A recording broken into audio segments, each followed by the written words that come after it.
Pemirsa, terima kasih Pian masih bersama kami. Berita selanjutnya Mahabarakan. Komisi 2 DPRD Banjarmasin kembali meminta pertanggungjawaban kinerja dari dinas-dinas di tahun 2020.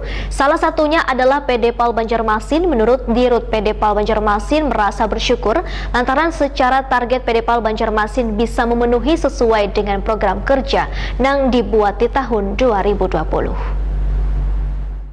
Artinya walaupun kondisi kita masih belum. Komisi 2 DPRD Banjarmasin kembali meminta pertanggungjawaban kinerja dari dinas-dinas di tahun 2020, salah satunya adalah PDPAL Banjarmasin. Menurut Dirut PDPAL Banjarmasin Rahmatullah SEW Takuni Primati Piusya Rapat LKPJ, jelang tengah hari Senin 12 April 2021 merasa bersyukur lantaran secara target PDPAL Banjarmasin bisa memenuhi sesuai dengan program kerja yang dibuat di tahun 2020. Yang masuk dalam RK Awan telah disetujui pemerintah Kota Banjarmasin. Sedangkan mengenai perubahan kelembagaan yang sempat ditanyakan anggota Komisi 2 dari perusahaan daerah pengelolaan air limbah menjadi perusahaan umum daerah atau Perumdapal, menurut Rahmatullah sudah disampaikan pihak pemerintah ke Dewan tanggal 21 Januari melalui surat wali kota. Komisi 2 pun ternyata sangat mendukung dengan adanya perubahan kelembagaan tersebut karena secara legalitasnya akan lebih memudahkan dari sisi administrasi dan koordinasi baik ke pemerintah daerah, provinsi hingga ke pemerintah pusat. Ya, secara legalitas kan kita sudah mengikuti peraturan pemerintah yang ditandatangani oleh Pak Jokowi tahun 2017 kemarin. Artinya kalau semakin cepat kan semakin bagus ketaatan kita mengikuti peraturan pemerintah, ya, dalam hal ini pemerintah pusat.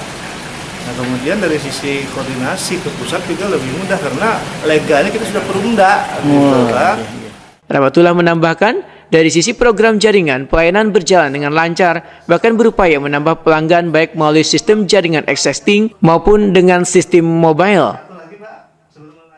Bisa lebih mudah, dapat tidak terkendala dengan legalitasnya. Kedua, kita juga dapat bantuan dari Kotaku, ya, program Kotaku itu di Kelurahan Kelayan Luar kan, ada pemasangan Kelayan Barat ya, ada pemasangan jaringan yang biaya APBN. Ini sekarang sedang dilaksanakan. Nah, kalau itu selesai, tentu saja itu sangat membantu. Pertama, pelayanan kita bertambah. Kedua, dari sisi tanggung jawab pemerintah dan kami sebagai operator usaha daerah bisa memberikan pelayanan kepada masyarakat, ya, tentang pengelolaan air limbah domestik. Pak, kalau sudah berubah perumda itu berarti segala pekerjaan dan apapun akan diserahkan langsung lah, Pak? Sebenarnya sekarang juga sudah langsung, tapi karena ada perubahan di 2017 peraturan pemerintahnya, maka secepatnya harus berubah menjadi perumda supaya legalitasnya itu bisa dipertanggungjawabkan. Rahmatullah berharap perubahan status kelembagaan PDPAL ini secepatnya bisa dilakukan agar legalitas pekerjaan dapat dipertanggungjawabkan.